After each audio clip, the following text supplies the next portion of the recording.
quinta-feira. Tá chegando a hora de a gente conhecer quem finalmente vai ser o grande campeão brasileiro dessa temporada. Vamos lá, começamos então falando do Rogério Ceni, que jamais derrotou o São Paulo como técnico. Tem tanta coisa, estava olhando aqui o nosso roteiro, tem uma lista para você falar, Fred, mas fica à vontade. Só citei o Rogério porque era um dado também que a gente vai discutir aqui. Exatamente, Rogério, que já enfrentou pelo Flamengo, já enfrentou o São Paulo 3 vezes e nunca venceu. Seria uma hora ideal para ele conseguir essa primeira vitória, né? Ainda mais Verdade. que aumentou muito a expectativa do jogo, e ainda mais depois da derrota do São Paulo para o Botafogo. Aumentou bastante o clima, né, de tensão. Mas pelo menos boas notícias em relação aos jogadores que saíram com problemas físicos da partida contra o Internacional. O caso do Gabigol, do Diego e do Rodrigo Caio. Todos já estão liberados, provavelmente não vão ser problema para esse jogo, para essa final.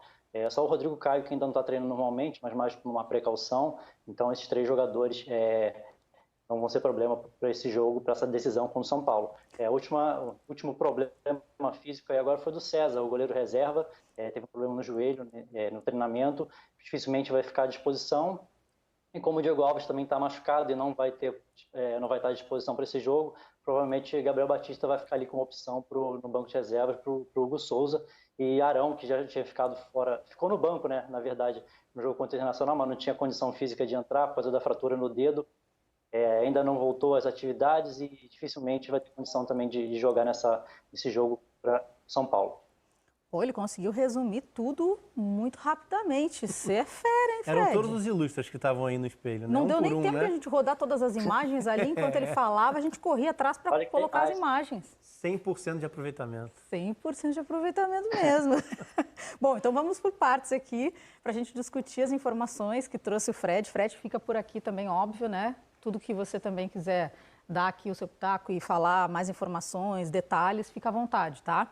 Você falou em relação ao Rodrigo Caio, Diego e o Gabigol que pelo menos não são problemas para o Flamengo, assim, grande preocupação. Eu lembro que o Gabigol, teve muita gente que ficou questionando a saída dele e tal, e foi um mal-estar. O Flamengo falou disso depois do jogo. A questão do Diego também, tá tudo bem. Agora, a questão do Arão ainda é um ponto de interrogação que pode acabar pesando para essa partida também.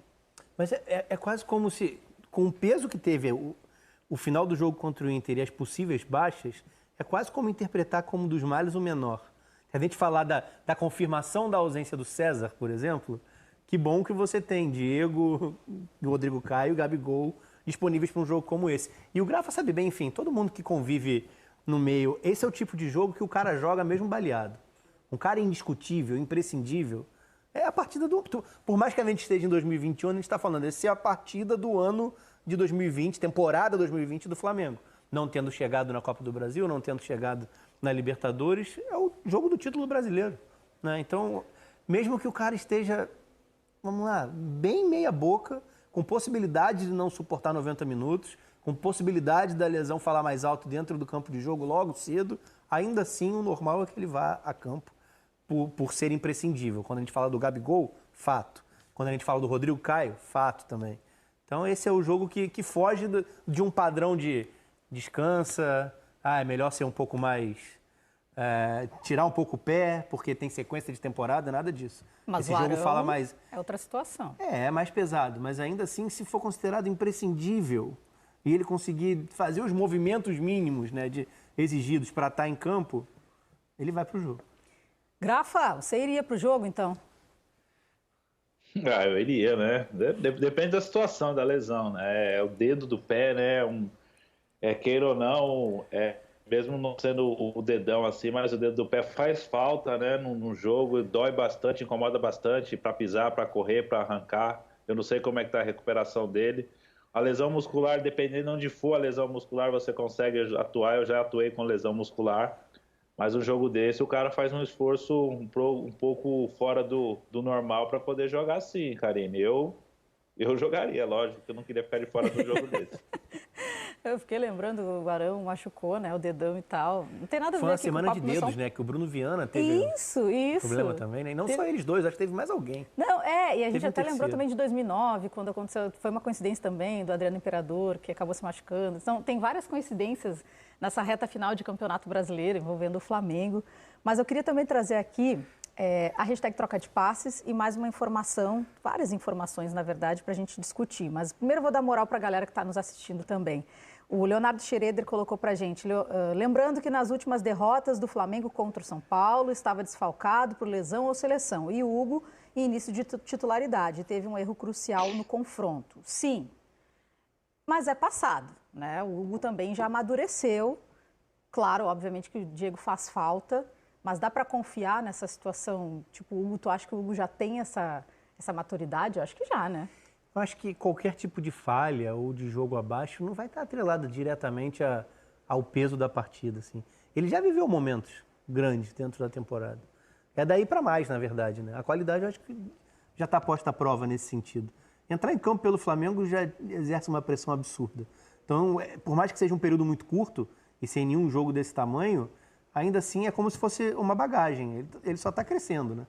A bagagem, a experiência à frente do gol de um time onde não dá para entrar, né, mais ou menos, ou pressionado, ou sentindo psicologicamente. Sem contar que a gente sempre falou isso sobre ele, né? Extremamente estável, né? A cabeça boa, boas declarações, então não vejo como problema, não. Eu também curto muito o perfil dele. Oi, Fred. O Diego Alves é considerado titular, né, pela experiência, mas por causa de tantos problemas de lesão que ele teve, o Hugo foi praticamente o goleiro, né, titular do Flamengo nessa campanha brasileira. Ele tem mais do que o dobro dos jogos do Diego Alves nesse campeonato. Então é um jogador que ainda está, apesar de ser jovem, já foi bastante testado, já jogou jogos importantes, como o próprio como São Paulo, a falha dele. Eram jogos importantes, jogos decisivos, jogou Libertadores, jogou Copa do Brasil. Então é um jogador que o Rogério fica muito em cima dele, se cobra muito, até para entender muito da posição, mas desconfia muito no Hugo. Trazendo agora a questão do Rogério Ceni, que nunca derrotou o São Paulo como treinador, isso aconteceu, vocês lembram? Vamos refrescar a memória também de todo mundo, né? Pelo Fortaleza, aconteceu isso nas oitavas de final da Copa do Brasil, 3-3 em Fortaleza, depois 2-2 no Morumbi. A saída depois para o Flamengo, em novembro, colocou de novo ele, logo na estreia, diante do São Paulo, mais uma vez no caminho, aquela questão toda no Maracanã, pelas quartas de final. E o resultado do confronto também foi igual. Após vencer 2-1 no Maracanã, 3-0 no Morumbi. Então, assim, o Tricolor foi classificado. Tem essa situação que deve estar para ele, assim, engasgado. Por mais que ele tenha uma história imensa como jogador do São Paulo, vou passar para o Grafo aqui primeiro essa bola. Por mais que ele tenha essa questão do São Paulo como jogador, agora ele é treinador, né? Então ele é diferente, ele tem que visualizar, ele visualiza o Flamengo também de uma outra forma. Imagina aqui no Rio de Janeiro, para ele vivendo no Rio de Janeiro. É crucial para ser motivacional, nunca ter vencido o São Paulo, né? O maior jogador da história do clube, a gente sabe do carinho que ele tem pelo São Paulo, mas agora ele é treinador de futebol do Flamengo, um dos maiores clubes do futebol brasileiro, da América do Sul e do mundo, e ele tem essa motivação para ser campeão, né? O primeiro grande título de expressão dele, lógico, com todo respeito ao campeonato do Cearense, a Copa do Nordeste, mas o Campeonato Brasileiro, a gente sabe o tamanho do que é ser campeão brasileiro como treinador, e com a trajetória tão curta que ele tem como treinador, já ser campeão brasileiro para um dos clubes do Brasil é uma motivação sensacional. Então isso aí vai ficar de lado, esse carinho, esse amor que ele tem pelo São Paulo, já está de lado desde o dia que ele saiu do São Paulo e foi treinar o Fortaleza, e agora com o Flamengo não será diferente disso não. Ele vai defender as cores do Flamengo.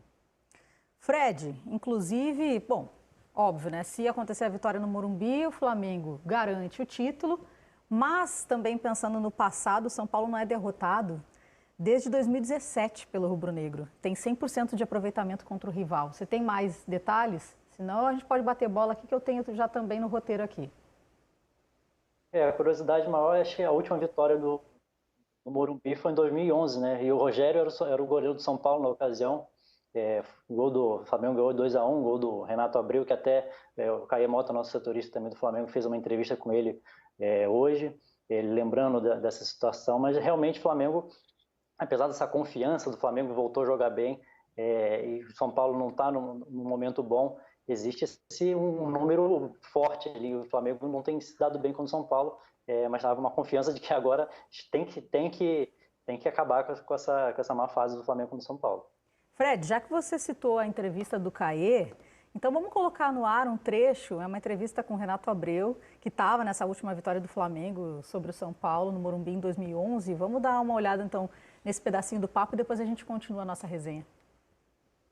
Por falar em coincidências e estatísticas, de surpresa para você, o Gabriel está a 3 gols de igualar você na marca de artilheiro do Flamengo no século, ou seja, de 2001 para cá, você tem 73 gols marcados, ele tem 70. Queria saber assim, como que você se sente também vendo que é iminente que ele quebre esse recorde, né? Mas para você também um recorde durar tanto tempo